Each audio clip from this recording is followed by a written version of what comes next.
तो नमस्ते साथियों, जैसा कि मैंने आपसे वादा किया था कि मैं अपनी एक नई और चैनल शुरू कर रही हूँ। वो है आर्या की पाठशाला। तो उस पाठशाला में जहाँ तक मैंने ये आपसे कहा था कि मैं संस्कृत और हिंदी की ग्रामर दो व्याकरण के विषय में बताऊंगी। तो हिंदी और संस्कृत की व्याकरण बहुत ज़्यादा अंतर नहीं है। देवनागरी जो है लिपि से लेकर के इस देवनागरी जो लिपि है वो ही इसका आविर्भाव का उद्भव का जो है स्थान है, उद्गम स्थान है। तो हम ये बात करेंगे कि अब यहाँ पर बात कर लेते हैं कि भाषा क्या होती है।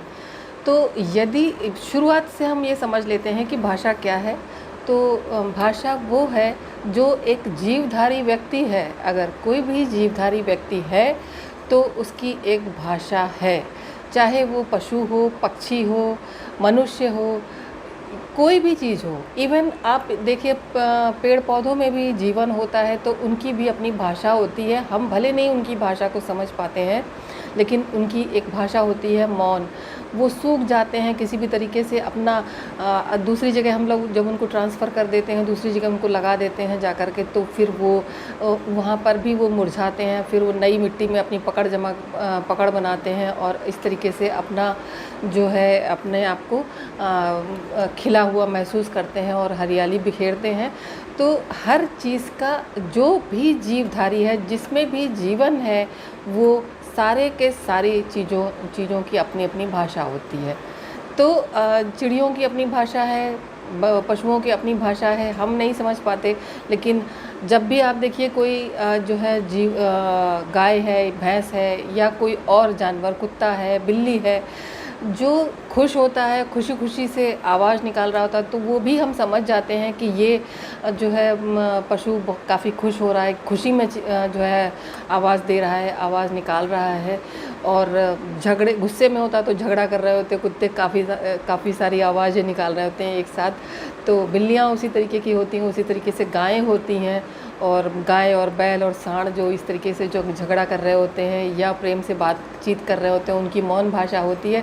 तो ये सारी चीज़ें हम यहाँ पर इसलिए एक्सप्लेन करना चाह रहे हैं कि इन सारी चीज़ों का अपनी भाषा है। तो उसी तरीके से जो मनुष्य है उसकी अपनी भाषा है, चाहे वो मौखिक हो, वाचिक हो, आंगिक हो या कायिक हो।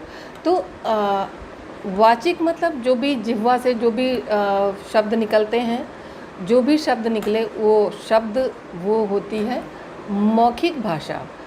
और जो आंगिक भाषा जिसको कहते हैं कायिक भाषा, कायिक तो नहीं कहेंगे उसको, लेकिन हाँ आंगिक भाषा ज़रूर कहेंगे।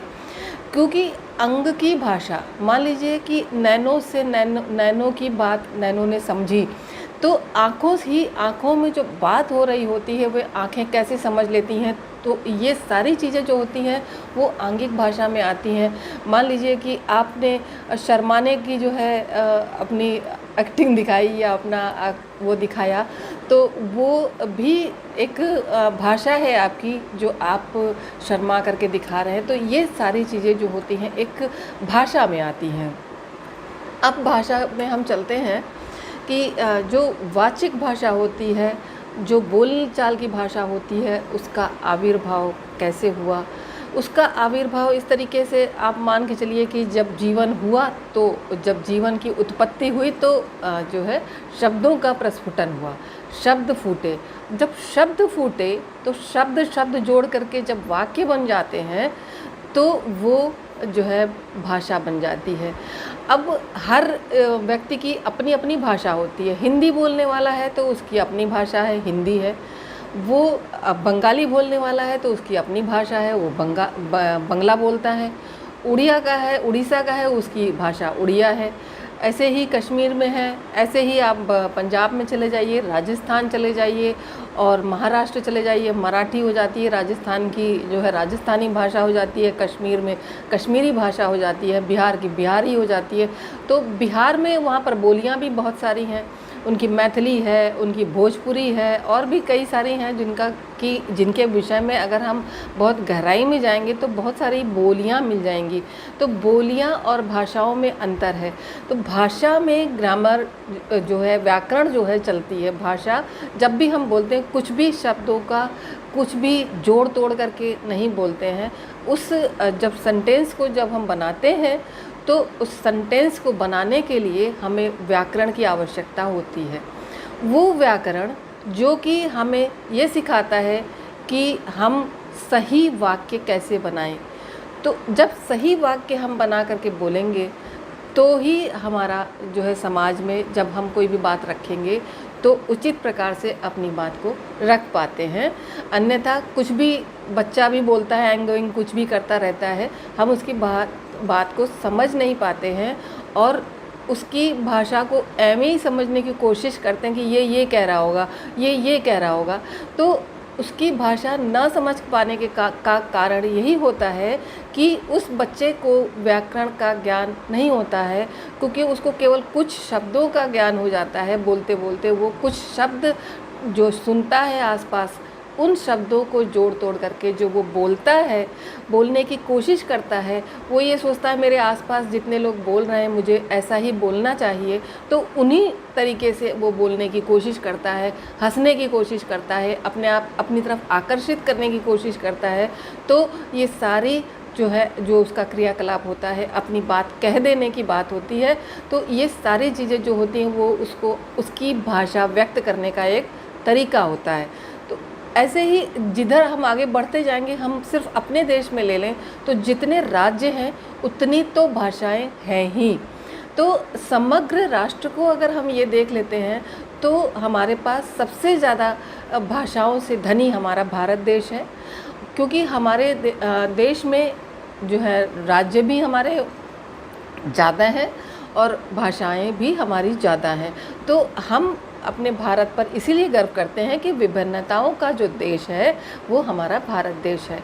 बाकियों में आप चले जाओ तो अलग अलग उनकी अपनी अलग अलग कंट्रीज़ की अपनी अलग अलग है। इस्लामिक कंट्रीज़ होगी तो उनकी फ़ारसी होगी, कहीं पर वो अलग अलग होता है। जिनका भी जो आप संयुक्त राष्ट्र उसमें चले जाओ तो वहाँ पर रशियन चलती है, साथ साथ इंग्लिश चलती है। आप फ्रांस चले जाओ तो फ्रेंच चलती है और साथ साथ इंग्लिश चलती है। और इंग्लैंड चले जाइए तो वहाँ पर इंग्लिश चलती है। और कहीं टर्की चले जाइए तो टर्किश चलती है और इंग्लिश चल जाती है। तो इंग्लिश सब जगह चलती है। तो हमें यहाँ पर अपनी भाषा की बात करनी है, हिंदी भाषा की बात करनी है। तो आज का जो मेरा विषय आरंभ करने का जो मुख्य मुद्दा था, वो मैं अब जो हमारी क्लासेस चलेंगी वो मैं 3 दिन लिया करूँगी। हिंदी की व्याकरण समझाऊंगी और 3 दिन मैं संस्कृत की व्याकरण समझाऊंगी।